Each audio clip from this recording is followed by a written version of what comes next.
Please subscribe and press the bell icon to get latest updates of নির্ঝরের স্বপ্ন। আপনারা শুনছেন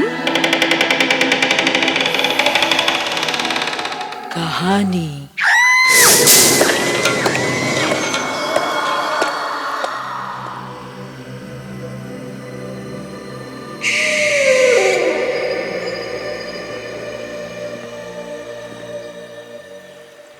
নাচতে নাচতে ভেসে যাচ্ছিল নৌকো।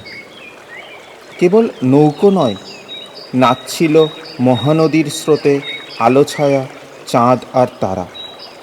নদী তীরের বনভূমি থেকে বাতাস বহন করে আনছিল অশ্রান্ত পত্রমর্মর। অনেক দূর থেকে তান ধরেছিল কোনো এক গানের পাখি, চঞ্চল হয়ে আনন্দের ছন্দে। অরণ্যের মাঝখানে দেখা যাচ্ছে একটা মস্ত পাহাড়কে, ঝাপসা ঝাপসা, যেন ওখানে কৌতূহলী পৃথিবী তৃণশয্যায় উঁচু হয়ে শূন্যে মাথা তুলে দেখে নেবার চেষ্টা করছে প্রকৃতির সাজঘর। নৌকা চালনা করছিলাম আমরা দুজন, আমি প্রফুল্ল আর আমার বন্ধু প্রমোদ।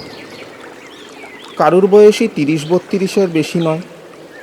মাঝে মাঝে আমরা শখ করে এমনি নৌকো নিয়ে বেরিয়েও পড়ি। সন্ধ্যা ক্রমে হারিয়ে গেল রাত্রির মাঝখানে। কোনো দিকে আর কোনো জীবের সাড়া নেই। শোনা যায় কেবল অরণ্যের শ্যামল ভাষা আর নদীর জলরাগিনী। নৌকো চালনা ছেড়ে দুজনে হাত পা ছড়িয়ে শুয়ে পড়লাম।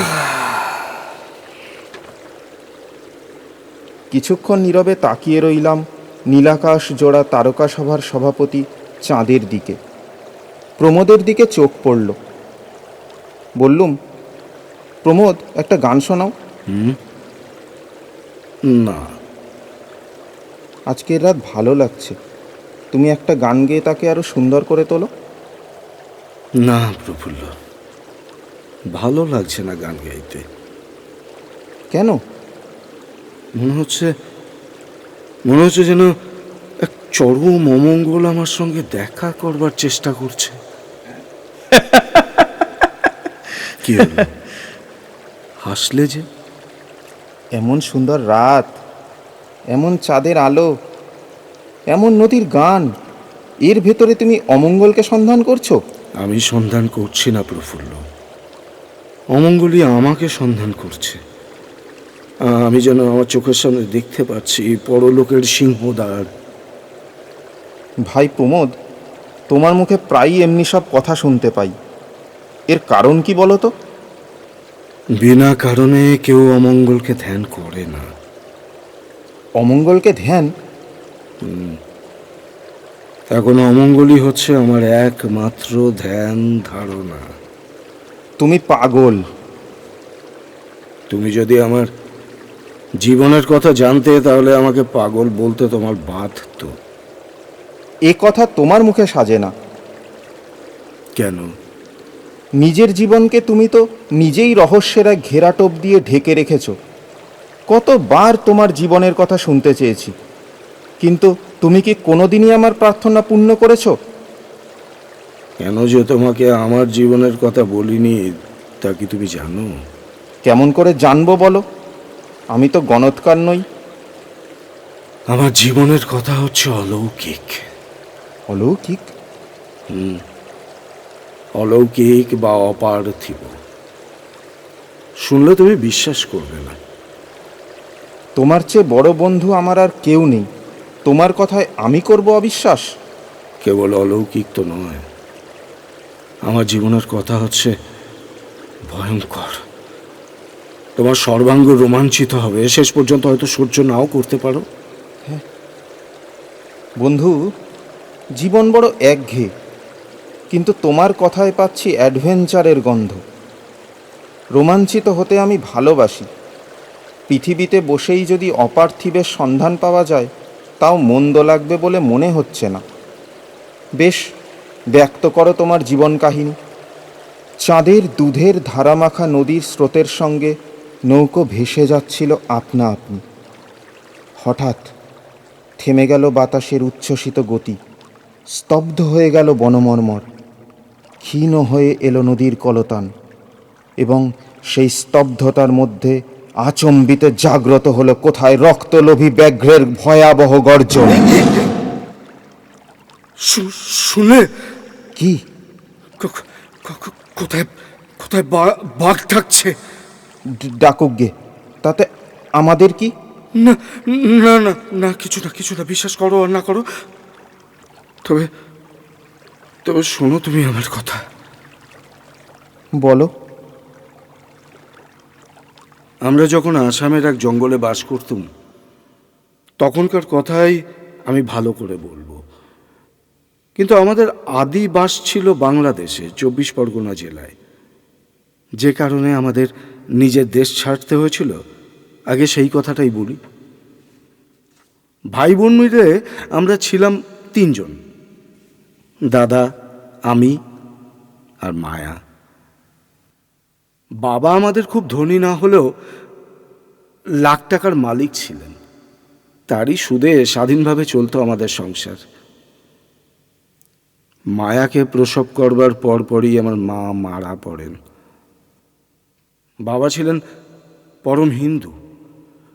মাকে বাঁচাবার জন্য তিনি অনেক ঠাকুর দেবতার কাছে গিয়ে ধর্ণা দিয়েছিলেন, কিন্তু ঠাকুর দেবতারা মোটা টাকার প্রসাদ খেয়েও মাকে বাঁচাবার জন্য যৎসামান্য চেষ্টাটাও করেনি।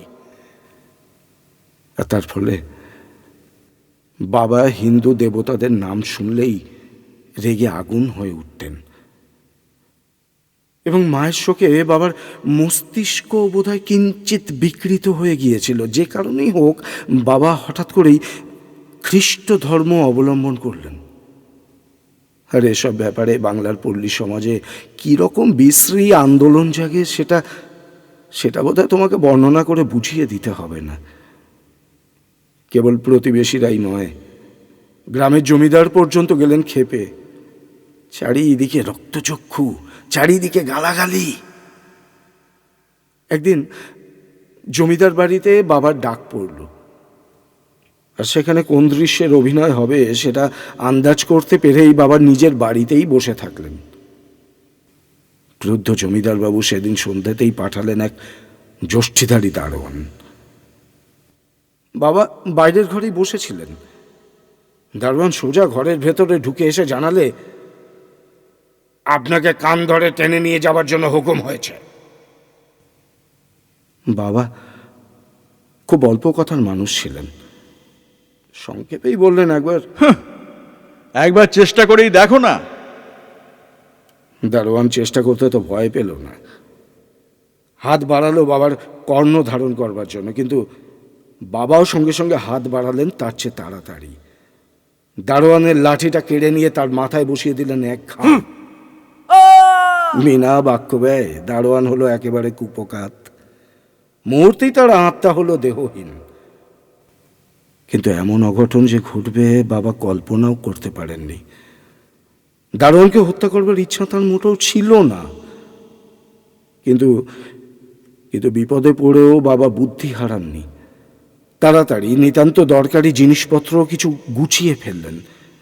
তারপর কেউ কিছু টের পাবার আগে রাতের অন্ধকারে তিনি আমাদেরকে নিয়ে দেশ ত্যাগ করলেন। তারপর কেমন করে যেন পুলিশকে ফাঁকি দিয়ে বাবা সুদূর এই আসামের জঙ্গলের ভেতরে গিয়ে বাসা বাঁধলেন। তা রোমাঞ্চকর হলেও এখানে সবিস্তারে সে সমস্ত বলবার দরকার নেই। ভারতবর্ষের সর্বত্রই বনে বনে এমন লোক বাস করে যারা শিকারী বলে আত্মপরিচয় দেয়। শিকার করাই তাদের পেশা। বাবা কি বলে আত্মপরিচয় দিতেন আমি সেটা জানি না, তবে আমার বিশ্বাস তিনি শিকারী বলেই নিজেকে পরিচিত করেছিলেন। যখন আসামের জঙ্গলে আসি তখন আমি খুবই ছোট, সব কথা ভালো করে মনেও পড়ে না। খানচারে কুটির তুলে বাবা বেঁধেছিলেন বনের বাসা। সেখান থেকে মানুষের বসতি ছিল কয়েক মাইল দূরে। বিশেষ দরকার না থাকলে বাবা লোকালয়ের দিকে পা বাড়াতেন না। আমাদের গরু ছিল, ছাগল ছিল, হাঁস মুরগি সব ছিল। বাসার পেছনে খানিকটা ঘেরা জমির ভেতরে ছিল শাকসবজির বাগান। চাল ডাল প্রভৃতি আসতো মাঝে মাঝে দূরের লোকালয় থেকে। বাবাও প্রত্যহ বন্দুক নিয়ে বেরিয়ে পড়তেন বনে বনে শিকারের সন্ধানে। প্রায় পাখি বা হরিণ মেরে আনতেন। সুতরাং বুঝতেই পারছো, জঙ্গলের ভেতরেও আমাদের মোটামুটি খোরাকের অভাব কখনো হয়নি। সে বনের ছবি উজ্জ্বল হয়ে আছে আমার মনের ভেতরে। একধারে তো অপূর্ব, বিচিত্র, ভয়াবহ, ভয়ঙ্কর সুন্দর। আমাদের বাসার পরেই ছিল খানিকটা ঘাস আর আগাছা ভরা জমি, আর তারপরেই একটা ছোট নদী। বছরের অন্যান্য সময় নদীটা বালির বিছানার ওপর দিয়ে শীর্ণ জলরেখা এঁকে ঝিরঝির করে বয়ে যেত, এবং তখন তার গান শোনাতো মৃদু গুঞ্জনের মতো। কিন্তু বর্ষার সময় সে হয়ে উঠত সত্যি সত্যি ভয়ঙ্করী। তার ছোট্ট শান্ত মূর্তি তখন কল্পনাও করা যেত না। নদীটার জন্ম তার উত্তর দিকের বিশাল পর্বতপুরীর মধ্যে। সেখানে পাহাড়ের পর পাহাড়ের প্রস্তর স্তূপ ক্রমেই উঁচু হয়ে উপর পানে উঠে গিয়ে নীলাকাশের অনেকখানি ঢেকে ফেলেছে একেবারে। শিখরের পর শিখর, শিখরের পর শিখর, যেন অজানা রহস্যময় ও বিভীষণ দেবতাদের পুজোর জন্য যেসব মন্দির গড়া হয়েছে সেগুলো হচ্ছে তাঁদেরই চূড়ো। এই অঞ্চলের কোনো লোকই একলা ওই পর্বতপুরীর মধ্যে ঢুকতে সাহস করত না, দিনের বেলাতেও। সন্ধ্যা নামলে দলে ভারী হলো ওখানে ওখানে কেউ থাকতো না, সকলে মিলে পালিয়ে আসতো। তাদের বিশ্বাস, সূর্য অস্ত গেলেই ওখানে যাদের আসর বসে তারা কেউ জন্তুও নয়, মানুষও নয়। ওখানে যাওয়া জুমালয়ে যাওয়া নাকি একই কথা। বিশেষ করে একটি পাহাড় নাকি এমনই ভয়ানক যে লোকে তার নাম রেখেছে প্রেত পর্বত। বাবা আগে এই সমস্ত জনরব অলস জল্পনা কল্পনা বলে উড়িয়ে দিতেন বটে, কিন্তু পরে তাকেও করতে হয়েছিল মত পরিবর্তন। নদীর পূর্ব পারে আমাদের কুটির। এদিকে জঙ্গলও আছে বটে, কিন্তু তা খুব ঘন বা দুর্গম নয়। এদিকে কাঠ কাটা বা মধু সংগ্রহ প্রভৃতির জন্য মানুষের চলাচলও আছে। কিন্তু নদীর পশ্চিম দিক থেকে আরম্ভ হয়েছে যে বিরাট আর গভীর অরণ্য, মানুষের পক্ষেও তা অগম্য স্থান বললে অত্যুক্তি হবে না। সে অরণ্যের অনেকটা জায়গায় দিবালোকের স্পর্শও পায়নি কখনো। ওই অরণ্যের বাসিন্দা হলো হাতি, বাঘ, ভাল্লুক, বন্ডবরাহ, মহিষ, নেকড়ে, অজগর, সর্প, সবকিছু। তাদের অনেকেই নদী পার হয়ে আমাদের এদিকেও মাঝে মাঝে বেড়াতে আসতো। তাই বাবার হুকুম ছিল তিনি বাইরে গেলে আমরা যেন ঘরের ভিতরে দরজা বন্ধ করে বসে থাকি। ছেলে মানুষই খেয়ালে হয়তো বাবার অনুপস্থিতির সময় এক আধ দিন বাইরে বেরিয়ে পড়তে পারতুম, কিন্তু দিনের বেলাতেও অরণ্যের ভিতর থেকে যে সমস্ত হিংস্র জীবের হুঙ্কার ভেসে আসত তা শুনে কোনোদিন আমরা কেউ পিতার অবাধ্য হতে আর ভরসা করিনি। আর রাত্রে তো সে অরণ্য হয়ে উঠতে একেবারে রোমাঞ্চকর, শব্দময়। কত বৃহৎ জন্তু করত গর্জনের পর গর্জন, আবার কত জন্তুর কণ্ঠে ফুটত কাতর মৃত্যু ক্রন্দন। মাঝে মাঝে হাতির পাল আমাদের কুটিরের চারদিকে ভূমিকম্প জাগিয়ে ছুটে চলে যেত। বাবা আমাদের দুই ভাইকে যে খুবই ভালোবাসতেন এটা আমরা বেশ বুঝতে পারতাম, কিন্তু আমাদের বোন মায়ার সম্বন্ধে তিনি ছিলেন বেশ খানিকটা উদাসীন। মায়াকে প্রসব করতে গিয়ে যে আমাদের জননীকে ইহলোক ত্যাগ করতে হয়েছে এই চিন্তাই বোধ করি তাকে করে তুলেছিল মায়ের প্রতি বিমুখ। মায়ের সম্বন্ধে তিনি নিজের কর্তব্য পালন করতেন মাত্র, কিন্তু তার প্রাণের স্নেহ কোনোদিন পায়নি সে। বেচারা মায়া, সে হচ্ছে জন্মদুঃখিনী, জ্ঞান হবার আগেই মাতৃহারা, পিতার স্নেহ থেকে বঞ্চিত। জন্ম এবং মৃত্যুর মধ্যে থাকে ভগবানের হাত। মা যে বেঁচে নেই এজন্য তাকে দায়ী করলে চলবে কেন? মায়ের প্রতি বাবার ছিল অন্ধ ভালোবাসা, তাই বোধহয় তিনি বুঝেও এই সত্যটা বুঝতে চাননি। মায়া কিন্তু বাবাকে খুব ভালোবাসত। যদিও আমরা তার মুখ দেখেই বুঝতাম তার প্রতি বাবার যে দরদ নেই, এটা সে সর্বদাই অনুভব করতে পারত। তার শিশু মন কি ভাবতে জানি না, কিন্তু অধিকাংশ সময়ই তার মুখ হয়ে থাকত বিমর্ষ। আমরা দুই ভাই মিলে প্রাণপণ চেষ্টা করতাম পিতারই স্নেহের অভাব পূরণ করবার জন্য। মায়া ছিল আমাদের প্রাণের পুতলি। মায়া ছিল পরম সুন্দরী। তার সর্বাঙ্গে ছিল গোলাপ পাপড়ির রং আর কোমলতা। তার সেই ঢলো ঢলো মুখের পানে তাকালে অতি পাষণ্ডেরও মন বিগলিত না হয়ে পারত না। বাহ, সেই রূপের ঢালি আর কেউ কোনোদিন দেখতে পাবে না। মায়াকে আর কেউ কোনোদিন দেখতে পাবে না। কেন? সে বাবাকে নিয়ে আর বেঁচে নেই। কেমন করে সে মারা পড়লো এখন সেটাই বলি, শোনো। বলো বলো। বনবাসে এসেও বাবাকে কোনোদিন সুখী হতে দেখিনি। হাসতে যেন তিনি ভুলেই গিয়েছিলেন না। তার মুখের কথা হতো প্রায় বিরক্তি ভরা। হয়তো এই সমাজ পরিত্যক্ত জীবন তার পক্ষে ছিল অসহনীয়। হয়তো মায়ের অভাব তিনি অনুভব করতেন পদে পদে। হয়তো একটা মানুষের প্রাণ গিয়েছে তাঁর হাতে, এই দুশ্চিন্তা তাকে আচ্ছন্ন করে রাখত সর্বক্ষণ। সেটাই। দায়ে পড়লে মানুষ প্রবীণ হয়ে যায় অল্প বয়সেই। সকালের আহারাদি সেরে বাবা প্রত্যহই বন্দুক নিয়ে বেরিয়ে যেতেন বাইরে। তারপর প্রায় ফিরে আসতেন রাত্রিবেলায় অত্যন্ত ক্ষুধার্ত অবস্থায়। কোনো জীব শিকার করে আনলেও সেদিন আর রান্নাবান্না করার সময় থাকতো না।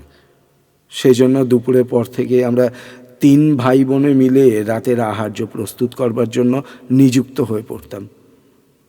আমরা কীরকম রান্না করতাম জানি না, বাবা কিন্তু আমাদের তৈরি করা খাবার গ্রহণ করতেন পরম পরিতুষ্টের মতো। এভাবেই কিছুকাল ধরে আমরা জীবনযাপন করছিলাম। তারপরেই আরম্ভ হলো যে সমস্ত ঘটনার ধারা, বললেও তুমি হয়তো তা ধারণা করতে পারবে না। তাই?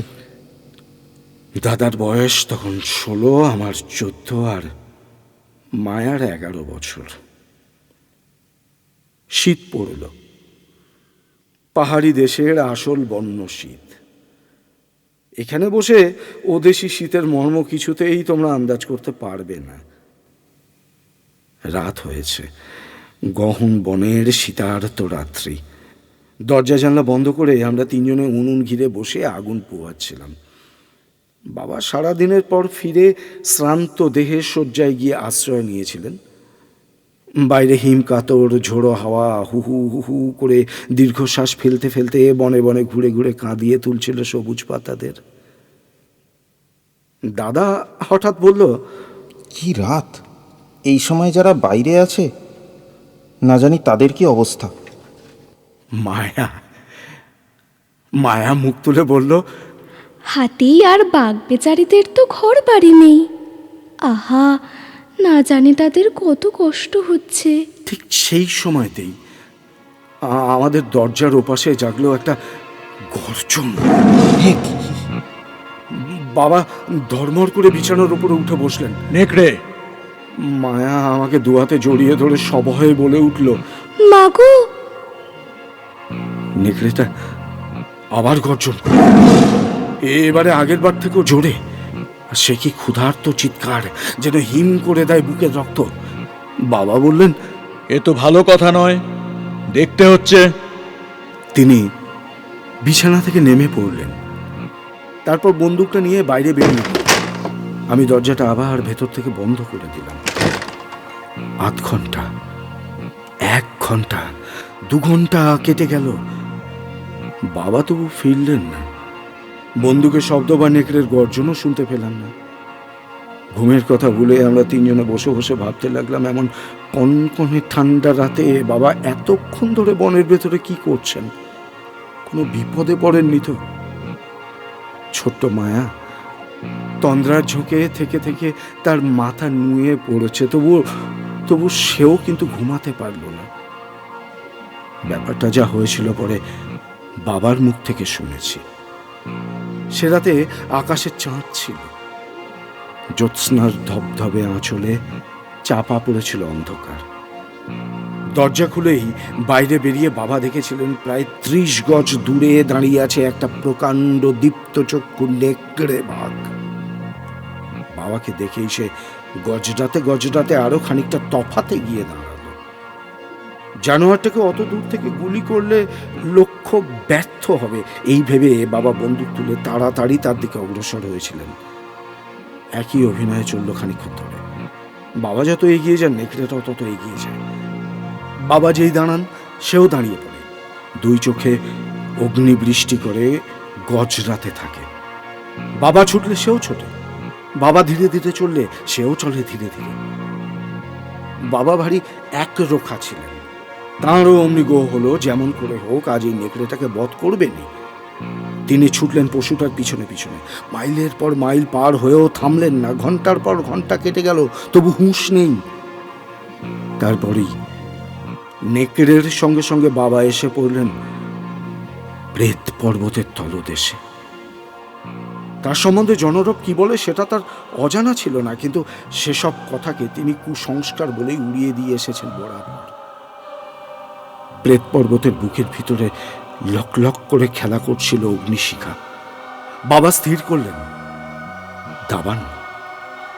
বনে যাদের বাস প্রায় তাদের পরিচয় হয় এই দাবানলের সঙ্গে, কিন্তু এমন প্রচণ্ড শীতকালে হিমে ভেজা বনে দাবানল জ্বলে?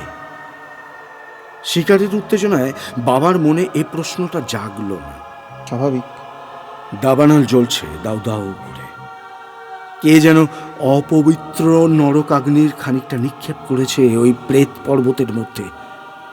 আর এই শিখাগুলোকে নিয়ে কারা যেন দুরন্ত আহ্লাদে লাফালাফি দাপাদাপি করে বেড়াচ্ছে পাহাড়পুরের বনে বনে, গাছে গাছে। একে জ্যোৎস্না, তার উপরে দাবানল, চারিদিক একেবারে আলোয় আলো। নেকড়েটাকে আরো স্পষ্ট করে দেখা যেতে লাগলো। সে তখন পাহাড়ের উপরে উঠছে। ব্যাস, বাবাও তার পিছু নিলেন। খানিকটা উপরে উঠেই নেকড়েটা হঠাৎ একখানা বড় পাথরের উপরে গিয়ে বসে পড়ল। সে হাঁপিয়ে পড়েছে বুঝে বাবা এগিয়ে গেলেন দ্রুত পদে। নেকড়ে নড়ল না। বাবাও দাঁড়ালেন, বন্দুক তুললেন, তবু সে পালাবার চেষ্টা করল না। লক্ষ্য স্থির করে বাবা বন্দুক ছোড়েন আর কি, আচম্বিতে নেকড়েটা হয়ে গেল অদৃশ্য। হ্যাঁ, বাবাও বিপুল বিস্ময়ে হতভম্ব। জ্যোৎস্না আর দাবানল যেখানে স্পষ্ট করে তুলেছে দিবালোকের মতো, চোখের ভ্রম হবার কোনো সম্ভাবনাই নেই, অথচ হাড় এবং মাংস দিয়ে গড়া একটা নিরেট মূর্তি কি কখনো এমনভাবে মিলিয়ে যেতে পারে বাতাসের মতো করে? বাবা শেষটা অবশ্য দোষ দিয়েছিলেন নিজের চোখকেই, কারণ এক্ষেত্রে তাঁর পক্ষে তাছাড়া আর উপায় কিছু ছিল না। তাই তো। নিজের দৃষ্টির অক্ষমতাকে বারবার ধিক্কার দিতে দিতে বাবা যেই না ফিরে দাঁড়িয়েছেন, অমনি রাত্রি স্তব্ধ আকাশকে বিদীর্ণ করে জাগলো একটা উচ্চ আর তীক্ষ্ণ চিৎকার।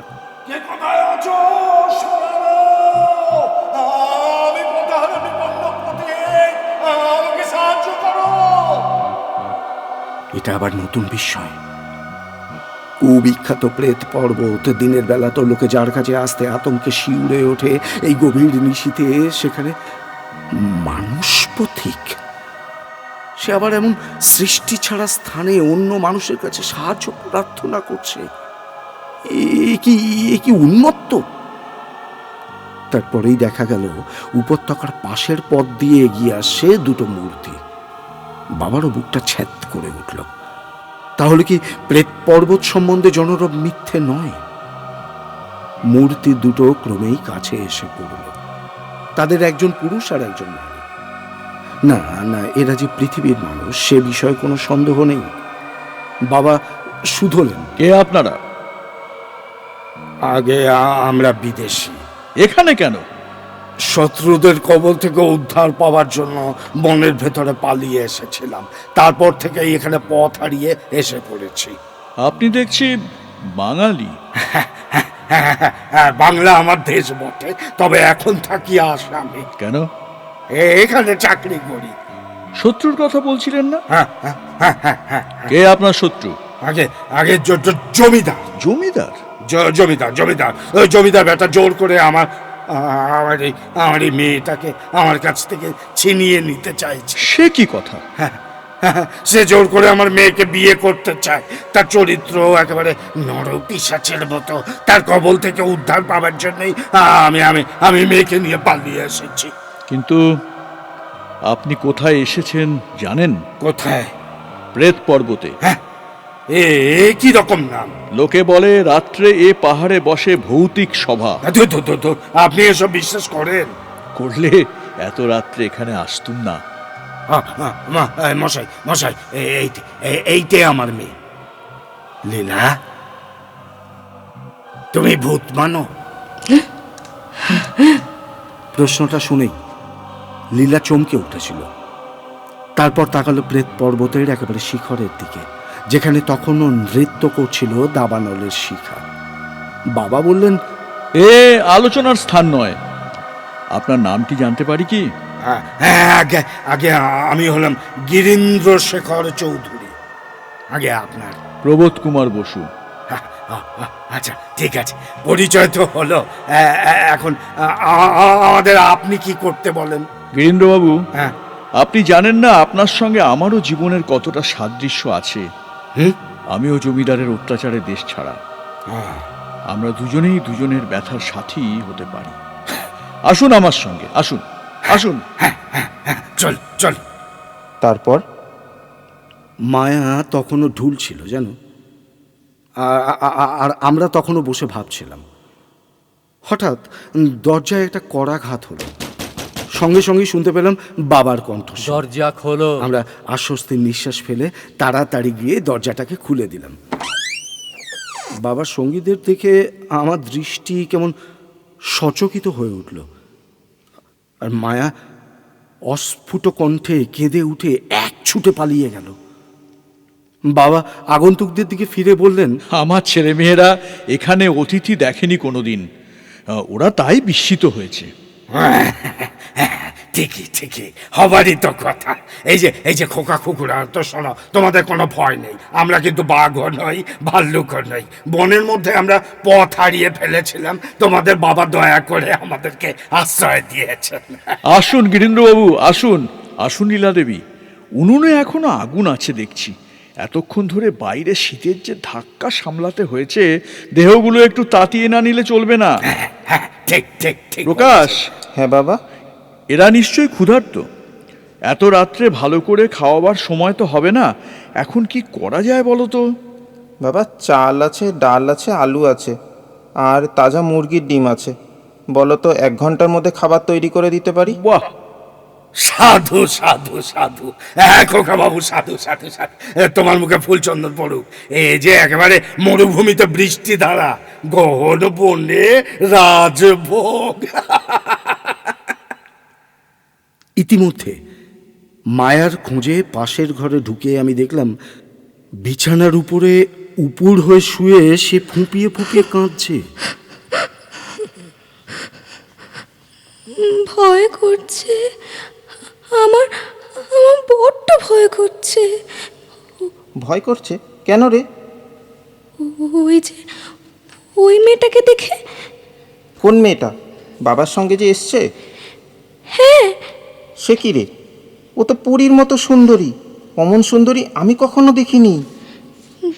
কিন্তু তুমি ওর চোখ দেখেছো? চোখ? হ্যাঁ, ওর চোখ দেখেই তো আমার ভয় করছে। তোর যত সব বাজে কথা। চোখ দেখে আবার ভয় কি রে? জানি না, আমি ওর কাছে যাব না, কখনো না। ঠিক আছে, থাক আর কাঁদিসনি। অতিথিরা বেশ কিছুকাল ধরে বাস করলো আমাদের সঙ্গে। বাবা আর গিরীন্দ্রবাবু প্রতিদিন নির্দিষ্ট সময়তে বেরিয়ে যেতেন শিকারের সন্ধানে। লীলা কুটিরেই থাকতো। দেখলাম ঘরকন্যার কাজে সে একেবারে পাকা। সারাদিনই সংসার নিয়ে নিযুক্ত থাকতো। যা করবার সবই নিজের হাতে করতো, আমাদের কাউকে কিচ্ছু করতে দিত না। এমন কাজের মেয়ে খুব কমই দেখা যায়। বলো কি? দাদাকে আর আমাকে ভারী যত্ন করতো আর আদর করতো লীলা। সর্বদাই চেষ্টা করতো কিসে আমাদের মনটা খুশি থাকে। মায়াকে সে বশ করবার জন্য কম চেষ্টা করেনি, কিন্তু তাকে বাগে আনতে পারেনি কিছুতে। মায়া তার কাছ থেকে সর্বক্ষণই একটা তফাতে তফাতে থাকবার চেষ্টা করতো, আর তার ইচ্ছার বিরুদ্ধে লীলা যদি তাকে আদর করবার চেষ্টা করতো তাহলে সে একেবারে কেঁদে ফেলতো সঙ্গে সঙ্গে। শেষটায় লীলাকেও বাধ্য হয়ে মায়ার সঙ্গে ভাব করবার চেষ্টা ছেড়ে দিতে হলো। সেও মায়ের কাছে যেত না, মায়াও তার কাছে আসতো না। অথচ লীলা ছিল খুব আমোদে মেয়ে। প্রত্যেক দিন সে আমাদের আনন্দ দেওয়ার জন্য শোনাতো নতুন নতুন হাসির কবিতা। তার কবিতাতে থাকতো বনের জীবজন্তুদের কথা। হ্যাঁ, হ্যাঁ, একটা কবিতার কথা এখনো আমার মনে আছে, জানো? কি যেন নাম? হ্যাঁ হ্যাঁ হ্যাঁ, পেঁচাপেচির কথা। শুনবে? বলো। পেঁচা বলে, পেঁচি রে আজ পাইনি দুচ্ছানা। পেঁচি বলে, কর্তা মশাই হবে কিসে খানা? তাই তো। এইরকমই যেন, এইরকম সমস্ত মজাদার গল্প।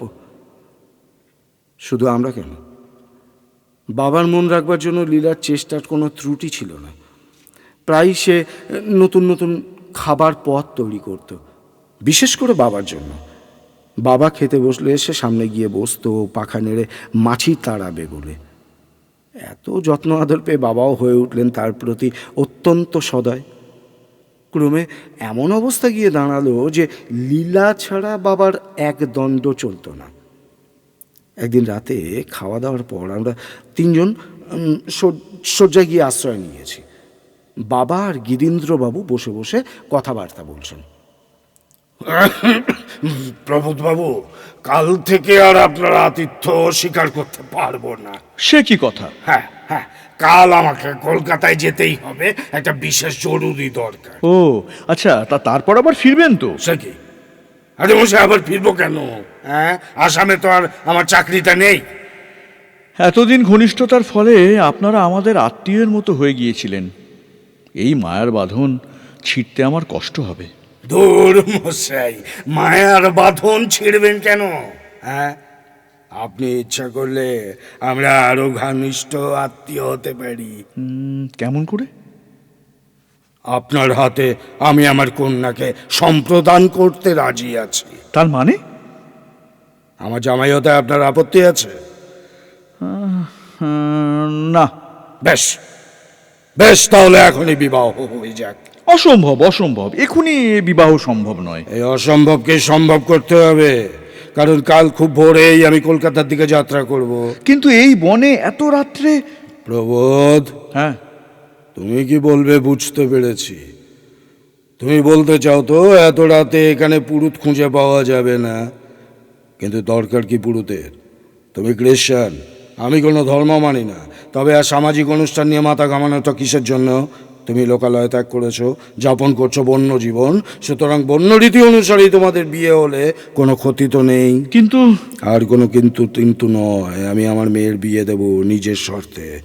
লীলা, এদিকে এসো। লীলাও এগিয়ে এলো। প্রবোধ, উঠে দাঁড়াও। লীলার হাত ধরো। হ্যাঁ, নাও এইবার প্রতিজ্ঞা করো। কি প্রতিজ্ঞা? বলো। প্রেত পর্বতের আত্মাদের নামে আমি শপথ করছি যে... না না না না, শপথ যদি করতে হয় ভগবানের নামেই করা উচিত। না প্রবোধ, আমি ভগবান মানি না। তুমি বাস করছো প্রেত পর্বতের ছায়ায়, তোমার শপথ শুনতে পাবে এখানকার আত্মারাই। ঠিক আছে, তাই হোক। নাও, শপথ করো। প্রেত পর্বতের আত্মাদের নামে শপথ করছি যে আজ থেকে লীলাকে আমার বৈধ পত্নী রূপে গ্রহণ করলাম। আর তার ভালো মন্দের জন্য দায়ী থাকবে তুমি। এই সঙ্গে বলো, যদি আমার দ্বারা লীলার কোনো অনিষ্ট হয়, তাহলে প্রেত পর্বতের আত্মাদের অভিশাপ যেন আমার আর আমার সন্তানদের মাথার উপরে এসে পড়ে, যেন তাদের মাংস হয় শকুনি, গৃধিনী, নেকড়ে আর বনের অন্যান্য হিংস্র জন্তুদের খাদ্য। করো করো শপথ। ওই সঙ্গে বলবো যদি আমার দ্বারা লীলার কোনো অনিষ্ট হয় তাহলে প্রেত পর্বতের আত্মাদের অভিশাপ যেন আমার উপর, আমার সন্তানদের মাথার উপর এসে পড়ে, যেন তাদের মাংস হয় শকুনি, গৃধিনী, নেকড়ে আর বনের অন্যান্য হিংস্র জন্তুদের খাদ্য। গিরীন্দ্রবাবুকে তখন কি ভয়ঙ্কর দেখাচ্ছিল। মনে হচ্ছিল মাথায় তিনি যেন আরো 1 ফুট উঁচু হয়ে গেছেন, তার 2 চোখ দিয়ে যেন ঠিকরে পড়ছে তুবড়ির আগুনের ফুনকি। দাদা বিছানার উপরে একেবারে আড়ষ্ট হয়ে শুয়েছিল। আমার বুকের ভিতরটা ধরফর করতে লাগলো। মায়া চিৎকার করে কেঁদে উঠল। লীলা অসন্তুষ্ট স্বরে বলল, অমঙ্গল ডেকে এনো না মায়া, বিয়ের সময়ে কাঁদতে নেই। হঠাৎ হঠাৎ আমাদের ঘরের ভিতরটা কেমন যেন একেবারে বদলে গেল। এই যেন আমাদের সেই পরিচিত ঘরই নয়, যেন আমরা কোনো অজানা অচেনা ঘরের ভেতরে বসে চোখের সামনে দেখছি এক অলৌকিক আর অস্বাভাবিক দৃশ্যের অভিনয়। ঘরের ভিতরে এসে পড়েছে একটা আগুনের আভা। সচমকে মুখ তুলে দেখি প্রেত পর্বতের উপরে দাউ দাউ করে জ্বলছে দাবানল। তার শিখরে শিখরে উৎকট আনন্দে নৃত্য করছে যেন প্রচন্ড অগ্নিসাগরের রক্তাক্ত তরঙ্গের পর তরঙ্গ। বাবাও বলে উঠলেন, প্রেত পর্বতে আবার দাবানল?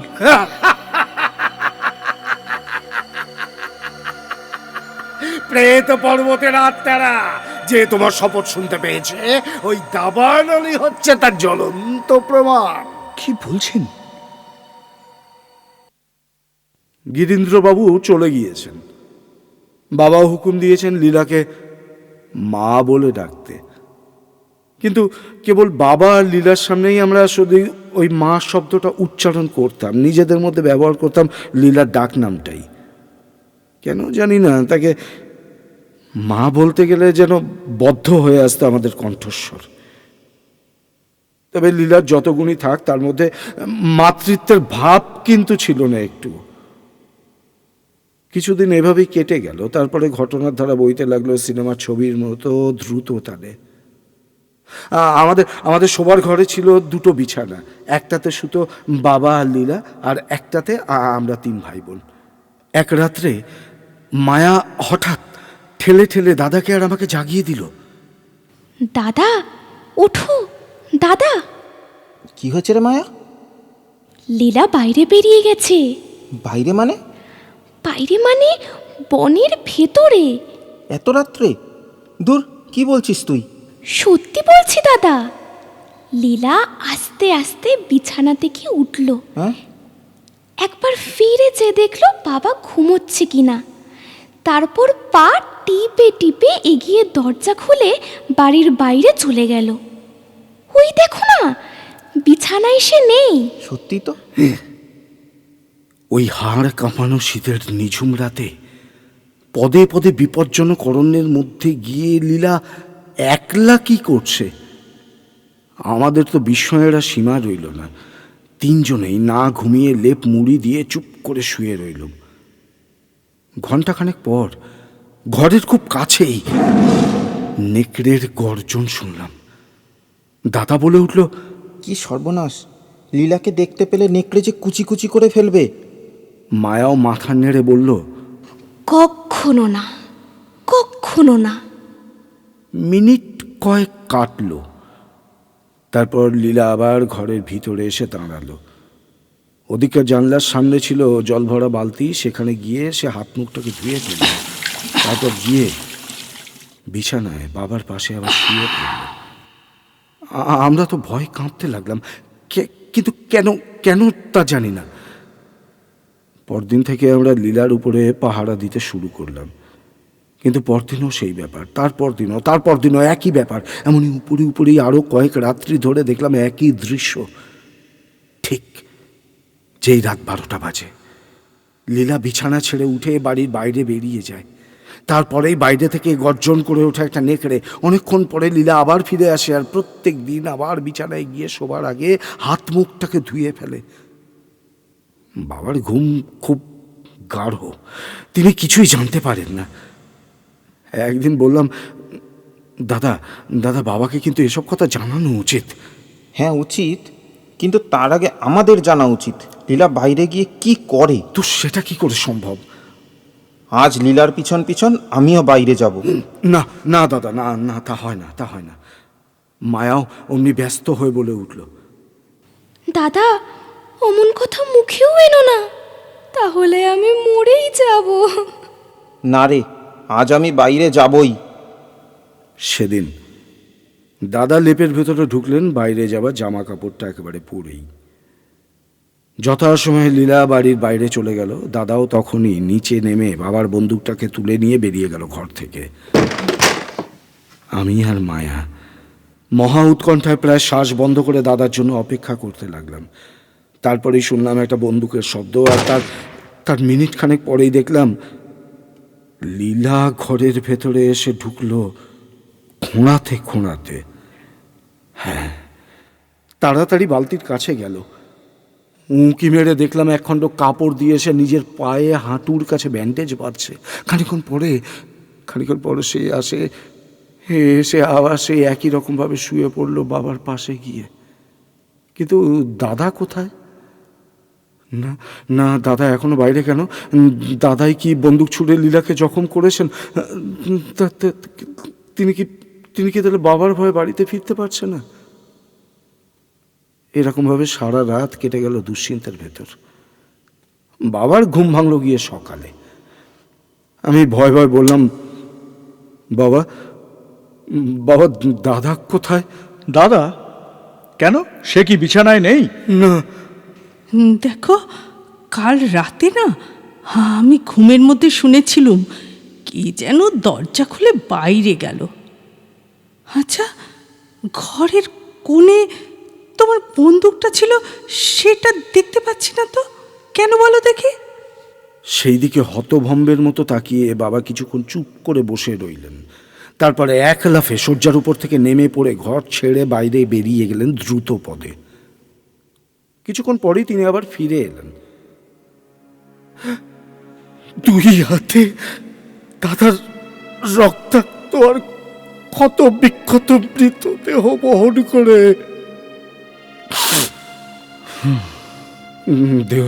দেহটা নামিয়ে রেখে তিনি তার উপরে একটা কাপড় বিছিয়ে দিল। দাদা, আমি আর মায়া মাটির ওপরে আছড়ে পড়ে কাঁদতে লাগলাম।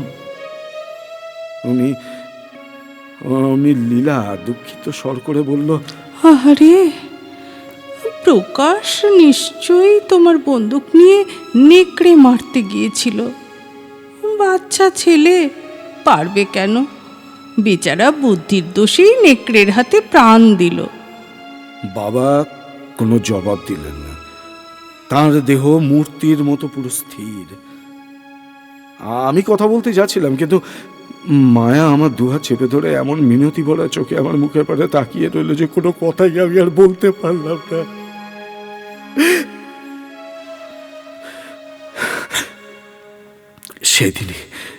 সেই দিনই বাবা আমাদের বাসার অনতি দূরে দাদার মৃতদেহটাকে নিয়ে মাটি খুঁড়ে কবরস্থ করলেন।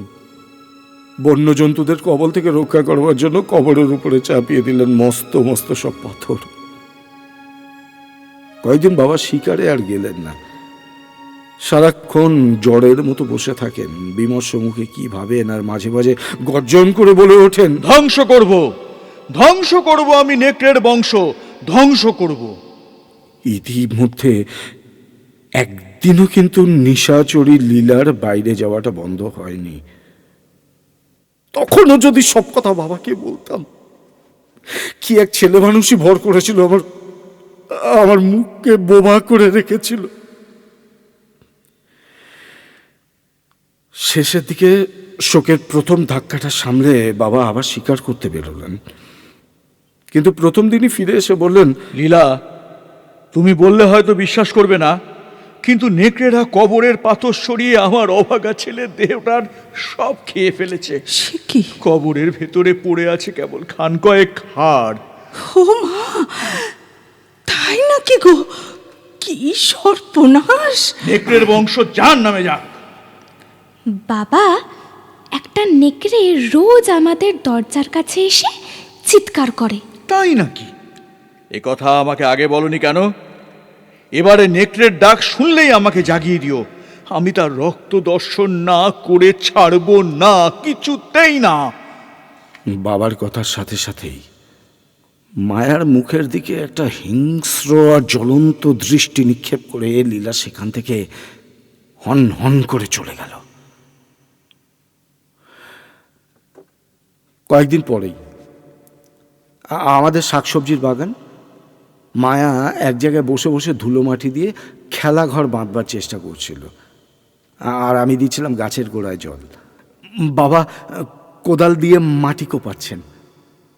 এমন সময় লীলা এসে বলল, মায়া, ভাতের হাঁড়িটা উনুনে চড়িয়ে এসেছি, তুমি কিছুক্ষণ উনুনের কাছে গিয়ে বসো, আমি ততক্ষণে বন থেকে জ্বালানি কাঠ নিয়ে আসি। ঠিক আছে। মায়া খেলা ছেড়ে কুটিরের দিকে গেল, আর লীলা চলে গেল বনের দিকে। আন্দাজ আধ ঘন্টাটা পরে কুটিরের ভেতর থেকে ভেসে এলো আর্তনাদের পর আর্তনাদ। মায়ার আর্তনাদ। বাবা আর আমি দুজনেই বাগান থেকে বেগে ছুটে গেলাম, কিন্তু আস্তে আস্তে আর্তনাদ সব সব সব নীরব হয়ে গেল। আমরা কুটিরে ঢোকবার আগে ভিতর থেকে উল্কার মতো ছুটে বেরিয়ে এলো এক মস্ত বড় নেকড়ে। চোখের পলক ফেরবার আগেই সে বনের দিকে অদৃশ্য হয়ে গেল। হ্যাঁ, ঘরের ভেতর পুরো রক্তের ধারা বয়ে যাচ্ছে, তারই মধ্যে পড়ে আছে আমার বোন মায়ার চিত্র বিন্দু। কিন্তু তার মুখে চোখে তখন জীবনের আভাস ছিল যেন। বাবা চিৎকার করে কেঁদে উঠে বসে পড়লেন। মায়া, মায়া। আর আমাদের পানে তাকিয়ে একটু ম্লান হাসি হাসলো মায়া। তারপরেই সে আমাদের মায়া কাটালে। এমন সময় লীলা ঘরের ভেতরে ঢুকে দৃশ্য দেখে একেবারে থ হয়ে দাঁড়িয়ে পড়লো, ক্রন্দন ভরা কণ্ঠে বললে, কি দেখছি, এমন সর্বনাশ কি করলে গো? নেকড়ে। হায় রে অভাগী, একটু আগেই একটা নেকড়ে আমার পাশ দিয়ে ছুটে গিয়েছিল। মা গো, আমার যা ভয় হয়েছিল। এ নিশ্চয়ই তারই কাজ। আমার আর বাবার শোকের কথা বর্ণনা করে তোমাকেও কষ্ট দিতে চাই না আমি। দাদার কবরের পাশে বাবা মায়ার দেহটাকেও সমাধিস্থ করেছিলেন। রাত্রিতে যে বিছানা ছিল আগে 3 ভাই বোনের জন্য, আমি আজ সেই বিছানায় একলা। চোখে ঘুম নেই, শুয়ে শুয়ে ভাবছি মায়ার মৃত্যুর সঙ্গে লীলার কোনো সম্পর্ক আছে, কিন্তু কিরকম সম্পর্ক? ভাবতে ভাবতে হঠাৎ দেখলাম লীলা শয্যা ছেড়ে নামলো, তারপর ঘরের দরজা খুলে বাইরে বেরিয়ে গেল, পা টিপে টিপে খুব সন্তর্পণে। সাংঘাতিক নারী, এখনো সে নিজের অদ্ভুত অভ্যাসটাকে ছাড়তে পারল না। দুর্দান্ত কৌতূহল হলো আমার। উঠলাম, দরজাটা একটু ফাঁক করে বাইরে উকি মারলাম। জলজলে চাঁদের আলো, চারিদিকে স্পষ্ট দেখা যাচ্ছে। প্রথমেই চোখ গেল যেখানে আমার দাদার আর মায়ের সমাধি আছে, সেই দিকে। আঁতকে উঠলাম সময়ে। মায়ের কবরের পাশে বসে ওই স্ত্রীল পাথরের পর পাথর সরাচ্ছে। খানিকক্ষণ স্তম্ভিত হয়ে কাঠের পুতুলের মতো দাঁড়িয়ে রইলাম, কিন্তু তারপর যখন দেখলাম লীলা কবরের ভেতর থেকে মায়ের মৃতদেহটাকে 2 হাতে টেনে বার করছে, তখন আর আমি স্থির থাকতে পারলাম না। বেগে দৌড়ে গিয়ে বাবাকে জাগিয়ে দিয়ে বললাম, বাবা শিগগিরই ওঠো, তোমার বন্দুকটাকে নাও। কেন?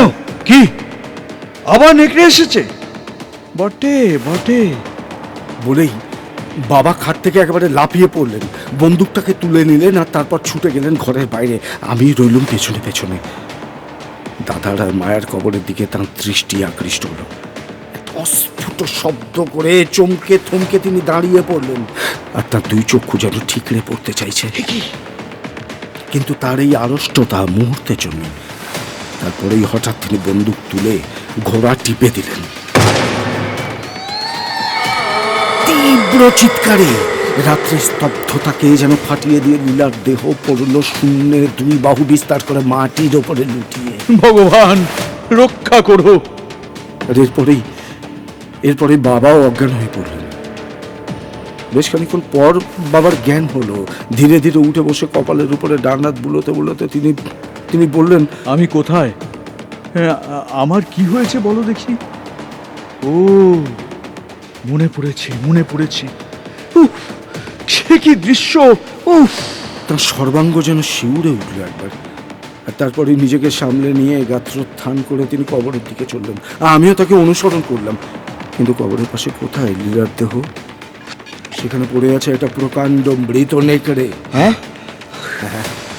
বাবা অভিভূত কণ্ঠে হাঁপাতে হাঁপাতে বললেন, লীলা নেই, আছে সেই নেকড়েটা। এটাকে আমি চিনতে পারছি, এবার সব বুঝতেও পারছি। এই নেকড়েটাই আমাকে ভুলিয়ে পাহাড়ের দিকে নিয়ে গিয়েছিল। ভগবান, আমি পড়েছিলাম প্রেত পর্বতের প্রেতাত্মাদের পাল্লায়। পরদিন প্রভাত, তখনও ভালো করে সূর্যোদয় হয়নি। ঘরের ভেতরটাও আলো আঁধারি। হঠাৎই বিষম শব্দে দরজা ঠেলে ঘরের ভেতরে বেগে প্রবেশ করলো এক উদ্ভ্রান্ত মূর্তি। অগ্নিরক্ত চক্ষু, মাথার লম্বা চুলগুলো করছে ক্রুদ্ধ সর্পের মতো লটপট, থরথর করে কাঁপছে সর্বশরীর। গিরীন্দ্র কান ফাটানো চিৎকার করে সামনের দিকে দুই বাহু বাড়িয়ে ক্রোধোন্মত্ত গিরীন্দ্র বললে, দে দে আমার মেয়েকে, দে আমার মেয়েকে ফিরিয়ে দে। আমার মেয়ে কোথায় আমার মেয়ে? কোথায় তোর মেয়ে? তোর মেয়ের যেখানে থাকা উচিত সেইখানে, নরকে। দূর হ শয়তান, দূর হ, নইলে তোকেও কিন্তু আমি পাঠিয়ে দেবো ওই নরকে।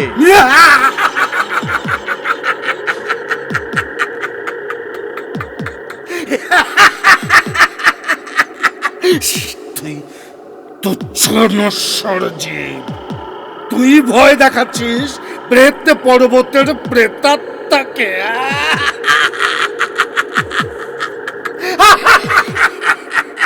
বেরিয়ে যা শয়তান, বেরিয়ে যা। আরে আমি তোকে থোড়াই কেয়ার করি। তোর শপথের কথা ভুলে যাচ্ছিস তুই। আমার মেয়ের ভালো মন্দের জন্য দায়ী থাকবি তুই। প্রেতাত্মার কাছে শপথ, তার কোনো মূল্যই নেই। মূল্য নেই? বেশ বেশ, বুঝতে পারবি তুই মূল্য আছে কি নেই। তোর সন্তানদের মাংস ভক্ষণ করবে অরণ্যের শকুনি, গৃধিনী, নেকড়ে আর অন্যান্য হিংস্র পশুরা। তারা এখনো বলছি শয়তান, তুই বিদেয় হ। তোর বংশে বাতি দিতে কেউ থাকবে না। ঘরের দেওয়ালে একটা রামদা টাঙানো ছিল। বাবা চোখের নিমেষে হাত বাড়িয়ে সেই রামদাখানা টেনে নিয়ে মাথার উপরে তুললেন। বাবার হাত আর রামদা তীব্র বেগে নিচে নামলো।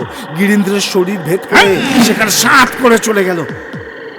তাই সামলাতে না পেরে বাবা মাটির উপরে পড়ে গেলেন সশব্দে।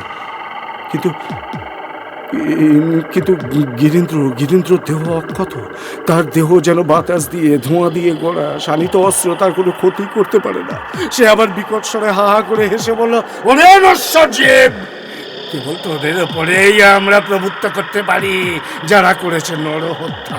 মানুষ খুন করে তুই পালিয়ে এসেছিলি প্রেত পর্বতের কোলে। নে কর এবার শাস্তি ভোগ কর। তোর দুই সন্তান গিয়েছে, তোর এই তৃতীয় সন্তানকেও তুই রক্ষা করতে পারবি না। মরবে, সেও মরবে। তার মাংসহীন হাড়গুলো পড়ে পড়ে শুকোবে এই গভীর অরণ্যের মধ্যে। তোকেও আমি হত্যা করতে পারতাম অনায়াসেই, কিন্তু আমি তা করব না। তুই বেঁচে থাক। সেইটাই হবে তোর সবচেয়ে বড় শাস্তি। তোকে হত্যা করাও তোর প্রতি দয়া করা। এই বলতে বলতেই পর মুহূর্তে গিরীন্দ্রের মূর্তি মিলিয়ে গেল আমাদের চোখের সামনে। এরপর আর বিশেষ কিছু বলবার নেই। আগেই তো বলেছি আমার বাবা গরিব ছিলেন না। পরদিনই তিনি সেই অভিশপ্ত অরণ্য ছেড়ে আমাকে নিয়ে চলে এলেন একেবারে কাশীধামে। কিন্তু সেখানে গিয়েও তাঁর পরিণাম আনন্দজনক কিছু হলো না। কিছুদিন পরেই তিনি পাগলের মতো হয়ে গেলেন, না সেই অবস্থাতেই তার মৃত্যু হলো, ভয়াবহ প্রলাপ বকতে বকতে।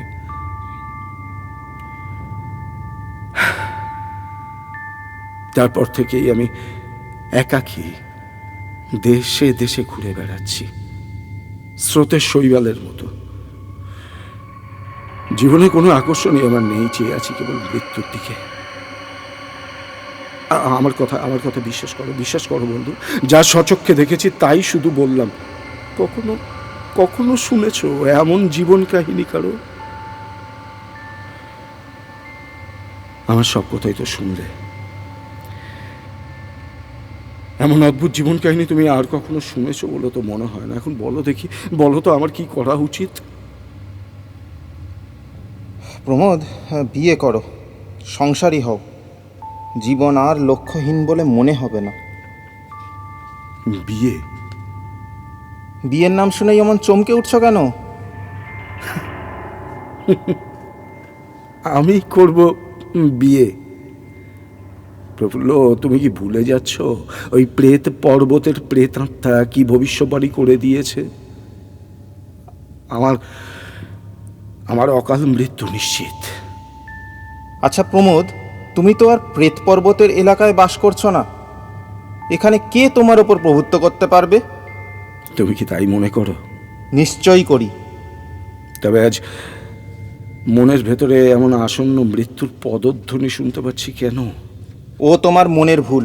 না, ভুল নয় বন্ধু, ভুল নয়। চোখের সামনে দেখছি আমার আর আমার পৃথিবীর মাঝখানে একটা কালো পর্দা যেন নেমে আসছে ধীরে ধীরে। আরে এমন পূর্ণিমার ভিতরেও তুমি আবিষ্কার করছো কালো পর্দা? তোমার কল্পনা শক্তি আছে বটে। প্রফুল্ল, আমার মাথা ঘুরছে, দম বন্ধ হয়ে আসছে কেমন। না প্রমোদ, এখন বুঝতে পারছি। তোমার জীবন কাহিনী শুনতে চেয়ে আমি বুদ্ধিমানের কাজ একেবারেই করিনি। তুমি বড্ড উত্তেজিত হয়েছ। অতীতের দুঃস্বপ্নের কথা বর্ণনা করতে করতে তোমার মস্তিষ্ক উত্তপ্ত হয়ে উঠেছে। ওঠো, ধরো হাল, নৌকো তীরে নিয়ে যাই। কেন? তীরে নৌকো ভিড়িয়ে আমার সঙ্গে তুমিও নদীর ঠান্ডা জলে স্নান করবে, চলো। তোমার অলৌকিক কাহিনী শুনে আমারও মন যেন কেমন কেমন করছে। স্নান করলে আমরা দুজনেই হয়তো খানিকটা প্রকৃতিস্থ হতে পারবো। জলে দেহ স্নিগ্ধ হতে পারে, কিন্তু মন আর কি ভেজে প্রফুল্ল? হ্যাঁ, মনের ওপরেও দেহের প্রভাব আছে বই কি। ব্যাধি যখন দেহকে জীর্ণ করে, মন তখন সুস্থ থাকে না। আচ্ছা, চলো চলো চলো, এত করে যখন বলছো তোমার আদেশই পালন করি। দুই হাতের দুই দাঁড়ের দ্বারা নদীর জলে হীরক চূর্ণ ছড়াতে ছড়াতে আমি নৌকো নিয়ে চললাম তীরের দিকে। প্রমোদ নৌকো থেকে নেমে চারদিকে চোখ বুলিয়ে গাঢ় স্বরে বললে, এই বিশ্বে আছে কত সৌন্দর্য, কত ঐশ্বর্য, কিন্তু আমি কিছুই গ্রহণ করতে পারলাম না। আমি জবাব দিতে যাচ্ছিলাম, হঠাৎ একটা গুরুদেহ পতনের শব্দ হলো, সঙ্গে আর্তনাদ আর ব্যাঘ্র ভৈরব গর্জন। হঠাৎ চমকে কি পিছন ফিরে দেখলাম প্রকাণ্ড একটা ব্যাঘ্র প্রমোদের দেহ মুখে করে বিদ্যুতের মতো তীব্র গতিতে জঙ্গলের মধ্যে অদৃশ্য হয়ে গেল। খানিকক্ষণ আচ্ছন্নের মতো কেমন দাঁড়িয়ে থাকলাম, নিজের চোখেই বিশ্বাস করতে পারলাম না। প্রমোদ, প্রমোদ, তোমাকে তীরে এনে শেষটা আমি তোমাকে হত্যা করলাম। প্রমোদ, প্রমোদ।